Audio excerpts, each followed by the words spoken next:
You're watching Fox 17 News, Nashville in Focus.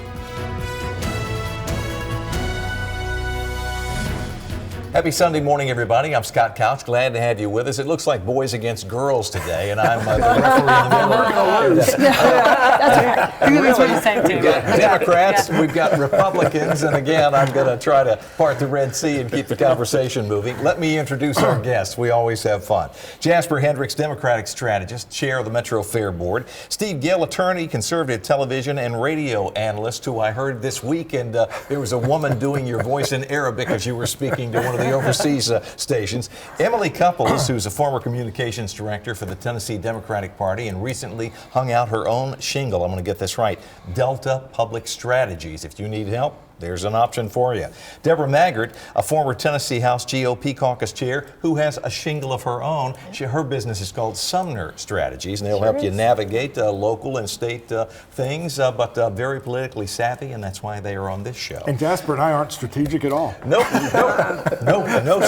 not a strategic bone in your body, either one of you. Hey, well, my company is called Social Strategies, but we work outside. Then I need a strategy company. You need a strategy. Sounds like everybody's got a company but me. Strategic. Yeah, the strategic. You gotta have that multiple streams of income, you know. That's what you gotta do. You never know what one is going to give way. Jasper's always very heavily traveled. He calls me from all over the place and says, I'm in Washington, I'm in Vegas, I'm in Reno.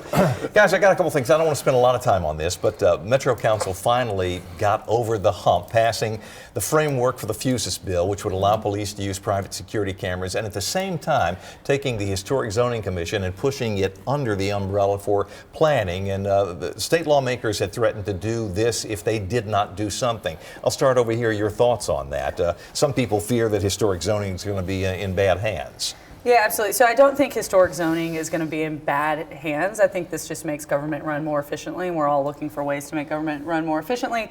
As you said, the state did threaten some things and did pass some laws. So I think it was a good move on Metro's behalf not to start another lawsuit, because it seems like our favorite thing to do is litigate with the state these days. Well, not that the state's been winning many of those, Deborah, but there was pressure from the state because the people who own the downtown businesses wanted to be able to move a little faster, and this will allow that to happen. Well, and I know that some of the people in the historic community and people on the Historic Commission, they're not very happy about this. They don't like those bills, and they've been working hard. I know they killed one of them.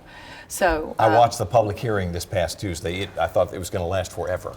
Yeah, well, they're not very, the historic community doesn't like this. Not at all. Jasper, your thoughts? I mean, I think as with any other thing that involves change, you're going to have some pushback. And I think that one thing that needs to happen is maybe a little bit more dialogue between the parties that are involved, and just to ensure that, as Emily said, that we are looking to streamline processes. We're looking to, make sure that that we can have the development that we need, because we've losing a lot of money, there in that area, specifically in that area, 2nd Street, because of the difficulties in building, because of what have happened. And so sometimes we do have to take a look at laws and revamp them. And I think that this is one of those laws that needed to be looked at and revamped, not necessarily to hold off a potential lawsuit, but to make things work a little bit better. I know one of the things, Steve, they talked about, and this is an area of law you need a little bit of expertise when you're talking about historic zoning. Not everybody knows about it. Well, and again, we don't want to lose that part of Nashville that makes us see those old buildings and see that heritage that we have. I mean, we don't want everything to be glass and steel. So I think we need to find that balance, but we also don't need people holding progress hostage with something that's not really historic. I mean, old is not always historic. That's a fact. Not everything old is historic. And historic overlay still exists. Yes. Mm-hmm. It's just you will now be lobbying a different body rather than an appointed body of civil servants. And hopefully you will be talking to planning. Well, we'll be watching, and if there are challenges, I feel certain the historic zoning people will reach out to the media and ask. Guys, let's talk really quickly about the property tax increase. It's likely. We talked about it last week on the show. Some of you guys were here, and you ladies were not. But the mayor's office is now saying, hey, maybe we need to think about reassessing more regularly instead of waiting every 4 years. And turns out Jason Mumpower, who's state comptroller, thinks this is a good idea too. Jasper, we'll start over here this time. I think so as well. I think And I think you're going to see this. It's interesting the mayor did, say this, and he's jumping ahead of the curve. But I think you are going to see a push for some of these reassessments to happen, not just in Davidson County, but throughout, our metropolitan region, of course, as we continue to grow and reassess, because we have to start taking a look at, because we're growing in such large numbers that things are constantly changing, and we have to make sure that we are capturing everything that we need in order to make sure that we're having the appropriate taxes assessed, so that we can make sure that we're funding schools in a proper way, we're building roads, and and all of that. And not guessing. And Steve, we talked about it. Nobody likes to have their taxes raised, but would you rather have it happen 4 or 5% at a time, or me hit you for 30 some odd percent? Well, and property values in Nashville are going up. Anybody that's renting, anybody that has property knows it. If you're selling, it's great. If you're buying, it's a little bit painful. And I think sometimes these property tax increases, they try to hide them in the reassessment so that it's supposed to be balanced, but at the same time, we're going to lay an increase over it, because as everybody's talking about the assessment, we can kind of hide a tax increase. I don't think this one's going to be hidden. I've only got about 30 seconds for a break. Any parting thoughts before we move to a new topic? If I was the mayor in Metro, I would listen to Jason Mumpower, the comptroller. He learned a lot from Justin Wilson, our former comptroller, probably one of the smartest people I've ever known. So they know how to do things, and they do it well at the state. All right, and on that note, I've got to squeeze in a commercial break, but we have many more topics ahead, a lot of ground to cover. You're watching Nashville in Focus.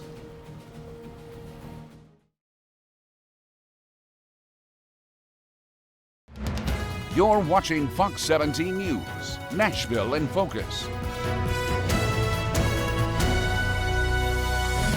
I want to start off talking about the governor's race. John Rose did what we all knew he was going to. Steve, no real surprise other than maybe where he did it. He announced in Lebanon a couple of days ago that he was going to run for governor, family around him, and looked very much the candidate. Your thoughts about the location? He's from Cookeville, but he made the announcement at the fairgrounds in Lebanon. I think he's coming a little bit this way because there are a lot of votes in the areas surrounding Nashville. Of course, he was down in Williamson County just a few weeks ago. Marcia's base, making it clear he was going to run. Yes. So he's making it clear he's not afraid to go anywhere.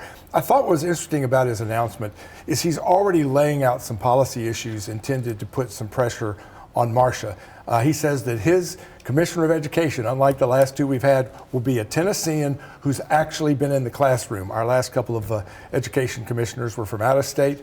I think he's laying down the gauntlet, and we'll see if Marcia will pick up the challenge and start laying out very specific policy proposals, something she's not tended to do in the past. I think that's wise on his part to go ahead and stake that out, because now if you as a candidate take it over, aren't you just copying what I said? You would be, and also we're reaching the point quickly where the candidate camps are going to try and scare all the people out of the race. So I think that started yesterday. I think he came out very strong in his announcement. So I think he's in it to stay in it, and from what I hear from his folks, he's in it to win it, as they say. So I think it's going to be interesting to see where the different factions in the Republican Party, the far right people, are they going to line up behind Marcia? Are they going to line up behind John Rose? And, there's still people out there talking about getting in the race. They've So both we'll been see. very right. And the last cycle, you were running the campaign for the Democrat in this race. I haven't heard anything about Democrats in the race as yet. No, obviously there's a few people circling the drain, as I would say, to run. That's how I would phrase it. Who's going to sacrifice themselves? I think our priority is more on state House and state Senate races this cycle, picking up some there to build our bench. I do think it's interesting. I had several friends that are in the public affairs world and lobbying world that attended a breakfast with Marcia yesterday morning, who had several Republican strategists in the room, as well as Mayor Glenn Jacobs and From other Knoxville, sure. other mayors in the room. And she very much presented polling data and her position in the race and her intentions to run. And it was strategic to do that before Congressman Rose announced, and so I think it's going to be an interesting race to follow. No accident. And Deborah mentioned something. I don't think there's going to be any more Republicans jump in the race. I think this is probably going to keep the rest of them out. I don't know. I mean, you're going to see other people jump in, but they're not going to be formidable Viable, candidates, so to speak. I don't think. And so, like many of us too, we're waiting to see which Democrat is going to, sort of sacrifice themselves, for Who have you the heard is party. thinking about it? We've heard a couple of people, maybe Lee Harris, from Shelby County, the Shelby County mayor, maybe Mayor Pitts from Clarksville. I personally think that they Joe used to be in the legislature. He used to be in the legislature, and he's mayor of Clarksville. They're formidable, Democrats. I think that either one of them could be a Democrat that I think that the rest of the party could get behind, and sort of, start to rebuild our party's infrastructure, so to speak. So. I would watch three things. One, the polling. I think Marsha's very strategic to be talking about that right now because she's just won another statewide race. She just had Americans for Prosperity spend millions of dollars touting the governor's voucher scam, she was sort of the face of that and that campaign. was funded, so that got her name out there. So I think right now she's going to be at a high water mark in terms of name recognition while Rose is behind. Fundraising is going to be Black interesting. thought that a few years back, too. The interesting thing about Marsha, though, is if you get down into the crosstabs of her polls, she will always have high name recognition, high unfavorables. So people don't like her, but they know her. And the way Republicans vote is they fall in line and they will still vote for the candidate. But it'll be interesting to see if Congressman Rose can build name ID and increase his favorability. And I think he can raise money because he is a sitting congressman, but he can also self-fund. And so that self-funding piece is important. He has the farm community behind him, and you have Farm Bureau money, which he was the ag commissioner. And I think the education issue. Marsha was very out front. For years. Marsha was very out front for the voucher thing. Teachers do not like it. Rural areas do not like it. That's John Rose's base. That's going to be an issue. And then the other thing I would put out is there are rifts, even though you have conservative Republicans, MAGA Republicans, but we're seeing rifts in some of these communities. Williamson County just had a big battle between the elite establishment and the conservatives won. Sumner County, you know it well. They're always fighting. Wilson County. So but there's a lot of fights. We did great the other day. We beat the folks that are against my side. Let's see, what was it? 207 to 41. So we're taking it back. So. But I mean, there are some rifts, I think, within the party, and it'll be interesting to see if John or Marsha can take advantage of it. It's going to be an interesting race to watch. It's my great hope that this will generate a lot of campaign ads that are aired right here on Fox. Only on Fox. As they try to get their message to you. It's good for business. Jasper, let's switch gears and talk about the other side of your business. Chair of the Fair Board, and we keep hearing that finally the racetrack thing is coming back up. Well, it could. We've seen groups, seen some letters in the newspaper. So give us a seat at the table, they told the mayor. We'd like to be informed. But the real honest thing is that they've always had a seat at the table. We voted this month in March, it'll be 2 years ago, that we voted to pass to redo the racetrack. And since then, we've had 20 meetings. 20 meetings that not one of those persons have showed up to say anything about anything. We've had, 20 meetings in which, I've opened up public comment period where I said you don't have to speak about anything that's on the agenda. You can come and talk about anything. And for 20 meetings, not one of those persons have showed up. And so they've had a seat at the table. I think it's just ingenuous for them to say that they have not been involved. And during the process, we had 4 public hearings. So it's been a very open process. Well, I'll tease this. There is more coming. Can't make any announcements on the show, but there is more to come on this, so stay tuned. We've got to squeeze in a break. We'll be right back. You're watching Nashville in Focus.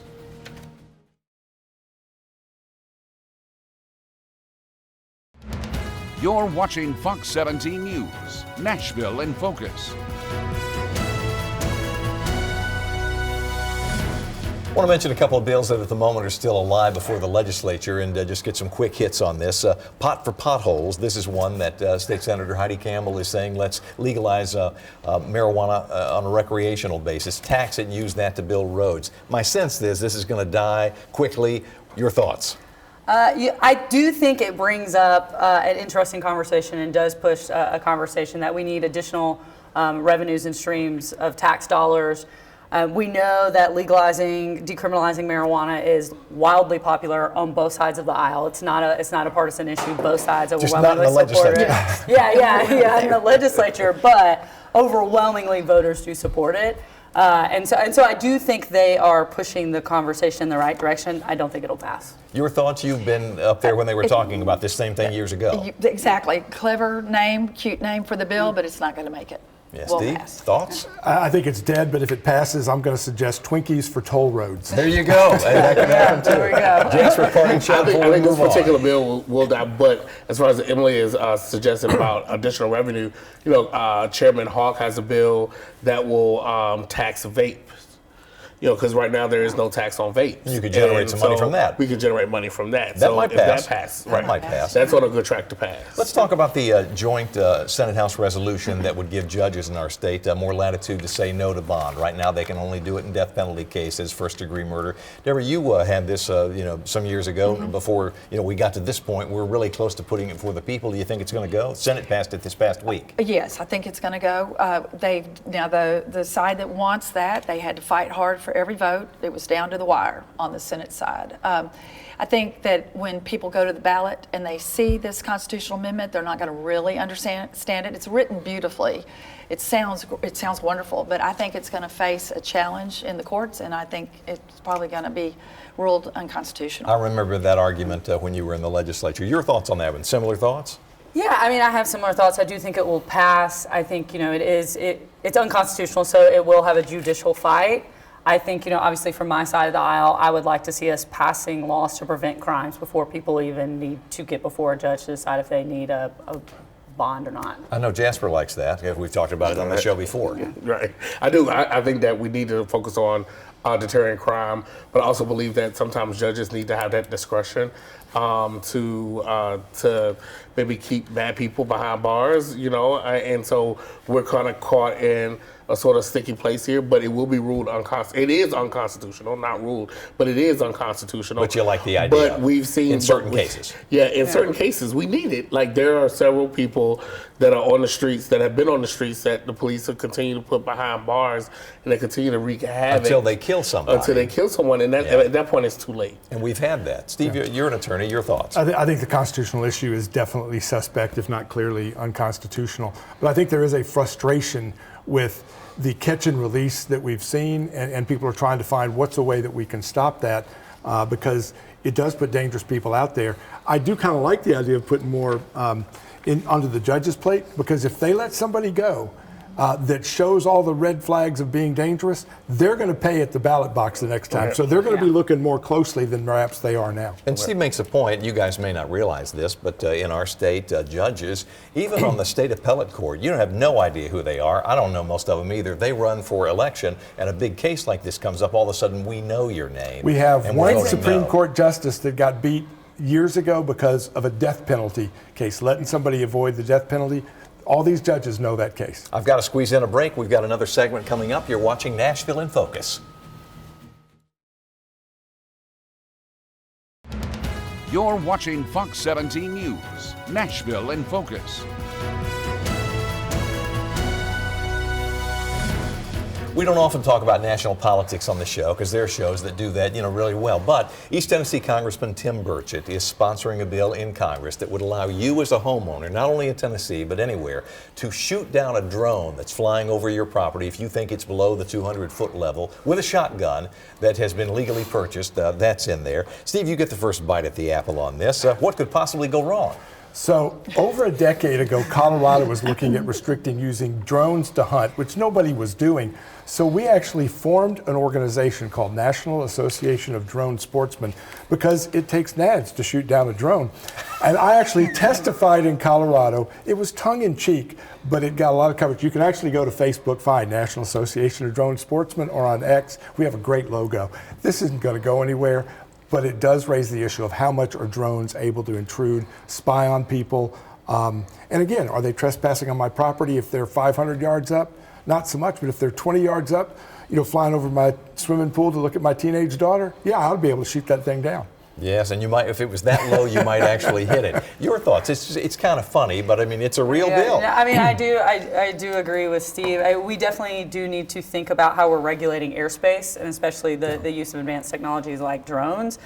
I don't think giving people free rein to use shotguns, which is it's a spray shell. It's not a single shot. I don't think we should encourage people, but there should be a reporting authority that is taken very seriously There's ways to identify who's in your airspace. I forgot to mention, if you do shoot down the drone in this bill, you don't have to give it back, but you do have to tell the FAA You can put it over did your it fireplace. within about 60 Confess. days. You have to Yes, confess. I shot it down Maybe a to the drone FAA. taxidermist? Yeah. Your thoughts, Deborah? Well, you asked us what could go wrong, and I'm thinking a lot can go wrong with this. I get it about the privacy. I don't think I would like that, what you were saying, somebody flying over Of your course. swimming pool. But what if it's in the city and there's an ordinance about shooting Yeah. a gun in the city? I mean, there's a lot that can happen here. If it's out in the country, that might be a little different. Well, and but ag uses drones a lot too, right? For how much polypipe do they need I on know their private fields? investigators use They them. do, yeah. They do. Photographers. We use them, but Realtors we're use really them. careful Yeah. about where we use them and that sort of thing. Yeah. Jasper, before we run out of time, I want to give you an opportunity. I can So just you have the baton, sir. Imagine all the people in the cornfields just waiting, to shoot something. to shoot something down. But a couple of problems with this is if you think it's less than 200 feet. How do you think it's less than 200 feet? Yeah, Like, the how do you depth gauge it's 200 perception. feet? Well, the good news is if Perception. you shoot it down, you're the only judge. right. But what goes up does come down, and that That's includes right. bullets.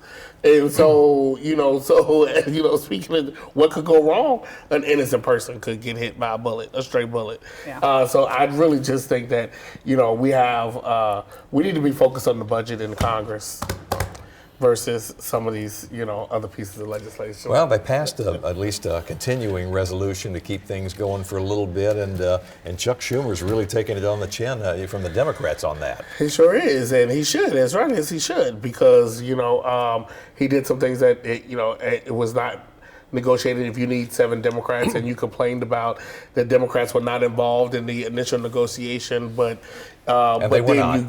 then you give in, to it without actually negotiating, Is it going to cost him his speakership? Oh, it will. It May cost him his election. AOC's So, looking at running that's not against till him. 2028, and I guarantee you that he probably is not going to run in 2028. Yeah. You probably won't even isn't. know what his name is by then. I actually Yeah. don't necessarily.